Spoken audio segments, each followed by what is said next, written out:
प्रिय विद्यार्थियों, RC एजु hub Bansur की ऑनलाइन क्लासों में आपका हार्दिक स्वागत है।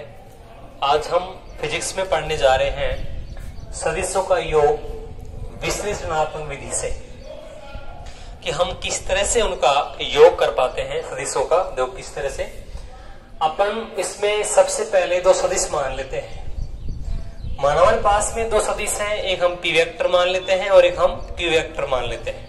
ठीक है, माना हम पी वेक्टर के दो भाग कर लेते हैं एक्स एक्स वाई एक्स के बीच में तल के अंदर। माना पी वेक्टर का एक्स एक्स में भाग पी एक्स वेक्टर है और माना इसका वाई एक्स में भाग पी वाई वेक्टर है। हम इसी प्रकार से क्यू वेक्टर दो भाग, देखो भाग को अपने फिजिक्स में घटक कहते हैं, घटक या भाग एक ही बात है।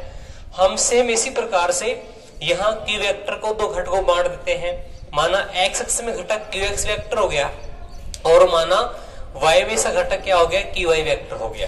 तो हमने दो सदिश माने पी वेक्टर और हमने क्यू वेक्टर, और हमने उनकी दो दो घटक कर दिए या दो भाग कर दिए, पी एक्स पी वाई और क्यू एक्स और क्यू वाई। हमारा उद्देश्य है कि हमें उनका योग करना है, हमें उनका योग करना है, हमें उनका सदिश योग करना है। तो कैसे करेंगे, तो जैसे यहाँ देखो पी वेक्टर जो है, अगर हम इस त्रिभुज की बात करें, जैसे देखो पी एक्स पी वाई, तो इसकी परिणाम भुजा ये होगी।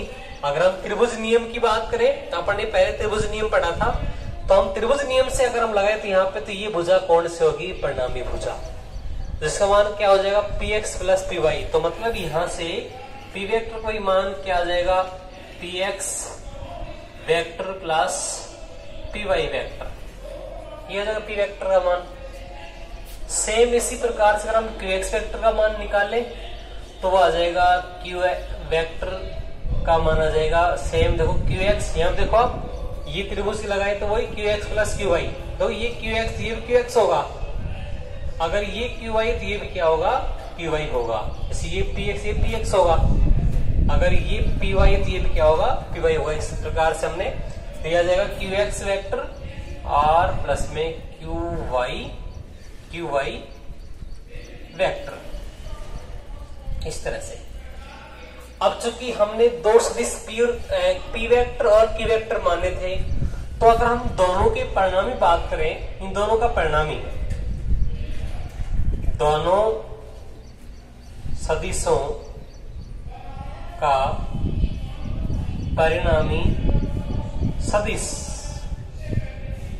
यानी इन दोनों का परिणामी क्या आएगा भाई, आर वेक्टर इज इक्वल आ जाएगा पी वेक्टर प्लस में क्यू वेक्टर।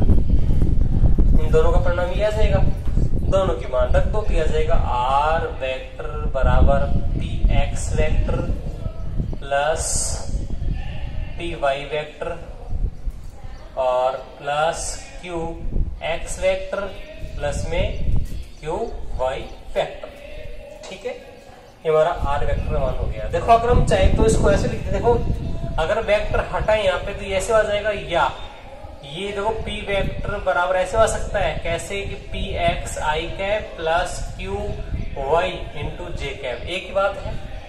ये और ये सेम बात है। अगर वेक्टर लगाओगे तो आई कैप जे कैप नहीं लगाने, अगर आप वेक्टर नहीं लगाओ तो आई कैप जे कैप आ सकते हैं। ये एकांक सदिश है जो इनकी दिशाओं को ये दर्शाएंगे। यह भी ऐसा हो सकता है, या क्यू वेक्टर इक्वल, यह भी इसको आप ऐसे लिख सकते हो कैसे कि Q x I cap plus Q Y J cap, एक ही बात है। चाहे तो आप ऐसे लिख दो इस फॉर्म में, अगर वेक्टर नहीं लगाओगे तो आई कैप जे कैप लिख दो, क्योंकि आई कैप जे कैप क्या होते हैं, इनको हम एकांक सदिश कहते हैं, ये इनकी दिशा को दर्शाते हैं। तो ये सेम बात है। अब देखो आगे हमने मान ज्ञात कर लिया। अब चूंकि P X plus P Y, देखो अब ऐसे करो, पी एक्स क्यू एक्स को एक साथ लिखो आप, तो ये आर वेक्टर बराबर पी एक्स वेक्टर प्लस में क्यू एक्स वेक्टर।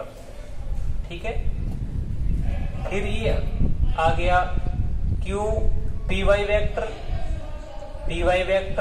प्लस में क्यू वाई वेक्टर। ठीक है, हमने एक्स एक्स को एक साथ लिख लिया, हमने वाई वाई को एक साथ लिख लिया। अब देखो ये क्या बन गया, अब चूंकि ये जो है ये बन जाएगा आर एक्स वेक्टर, कौन सा, P X plus Q x क्या बन जाएगा, आर एक्स वेक्टर। और देखो आर वाई वेक्टर इक्वल क्या बन जाएगा, पी वाई वेक्टर प्लस में क्यू वाई वेक्टर। ठीक है, तो अपन ये मान यहाँ रख दें, तो ये इधर आ जाएगा आर वेक्टर बराबर आर एक्स वेक्टर प्लस में आर वाई वेक्टर। ठीक है, ऐसे लिख दो, आर वेक्टर बराबर R X I cap plus R Y J cap, ये एक बात दोनों की। ठीक है, क्योंकि वेक्टर में है और ये वेक्टर हटा दी तो अपन ये एकांक सदिश आई कैप जे कैप लगा दी, दोनों सेम बात है। तो ये हमारा आ गया इसका परिणामी दोनों का। आप देखो अगर हम त्रिविमीय कंडीशन की बात करें, अगर हमारे सदिश मान त्रिविमीय रूप में हो तो तब क्या होगा, तब हमारा परिणामी कैसे प्राप्त होगा, तो तब ये इस तरह हो जाएगा। अगर हम त्रिविमीय कंडीशन की अगर बात करें ना, तो उसमें ये इस तरह हो जाएगा।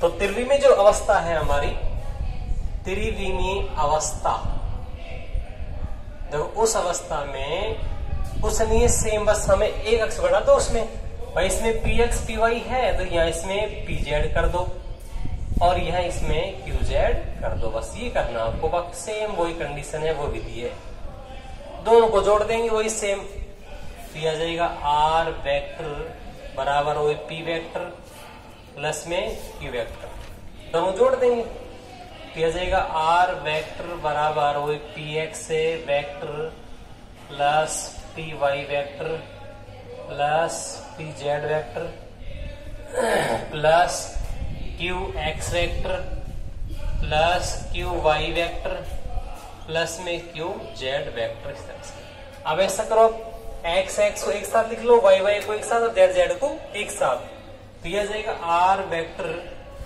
बराबर P X vector plus Q X vector plus P X P Y. ठीक है, दोनों को फिर देखो आगे लिखो, ये लिखो आगे इसको, वाई को लिख लो पी वाई और प्लस में क्यू वाई।